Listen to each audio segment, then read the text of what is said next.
How come you're so tense today? What? Had a weird flash just then.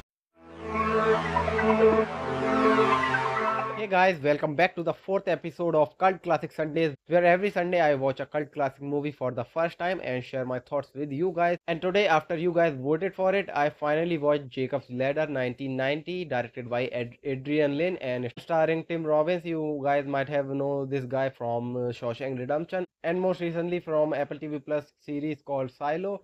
I went into this movie exactly the way I like watch movies, completely blind.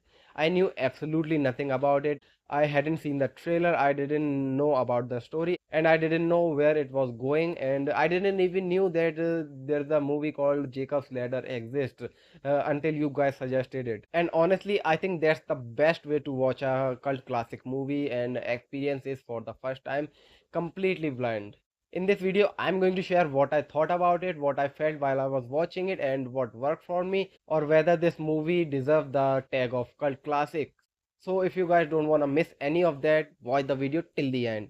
Now, if I had to describe my experience with Jacob's Ladder in one sentence, I would say this is one of the best suspense thriller movie that I have ever watched.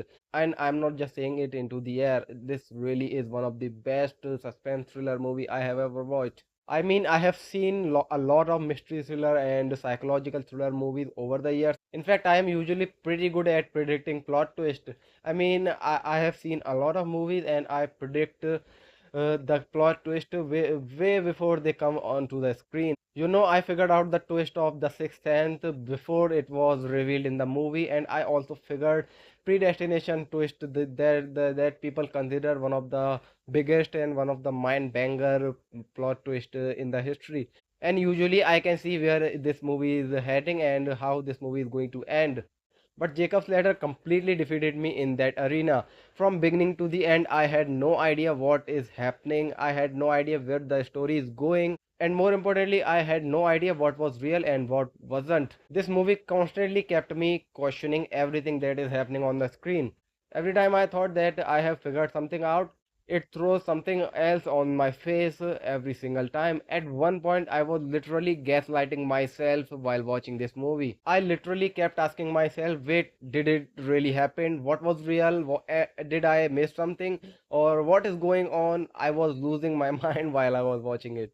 And that's the feeling I prefer to have whenever I am watching a suspense thriller movie. And honestly, it's been years since I have watched a movie that kept me guessing right from the beginning to the end. The mystery is incredible, the suspense is incredible, and the atmosphere was unlike anything that I have seen in a long time. Now let's talk about the performance of Tim Robbins. I thought he was fantastic in this role. The way he conveyed the confusion, the exhaustion, fear, and depression on his face felt completely realistic in every second of the movie.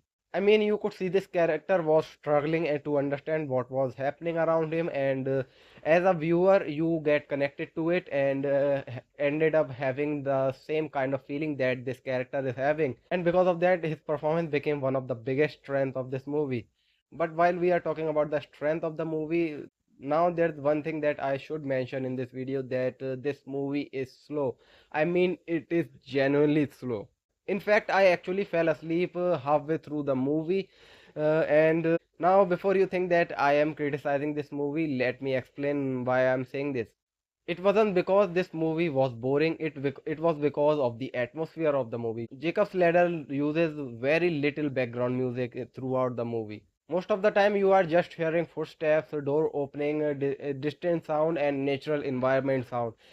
And that aspect of the movie creates an incredibly eerie atmosphere while you are watching this movie. It makes the movie feel grounded, it makes you feel the isolation that Jacob's in, and it pulls you deeper in his confusion. The lack of music makes many scenes more unsettling than they would have been with the traditional horror soundtrack. Now let's talk about the ending.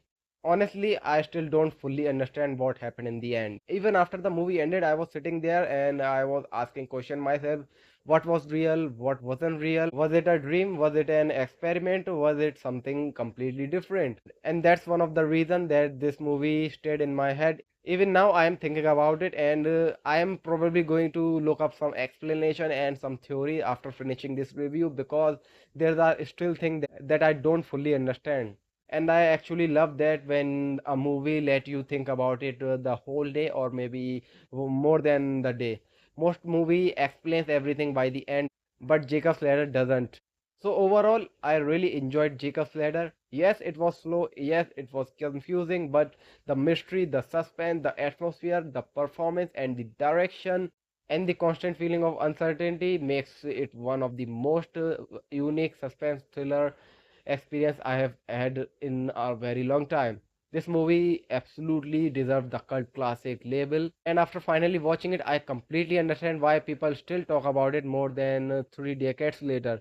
So those are my thoughts on Jacob's Ladder 1990. If you have seen this movie, let me know what you guys thought about it when you first saw it, and more importantly, tell me what you thought the ending meant, because I still have questions. And if you can, write a small review as well in the comment box, because I would love to know what you guys think about it. So that's all in this video. I'll see you in the next one. Till then, take care.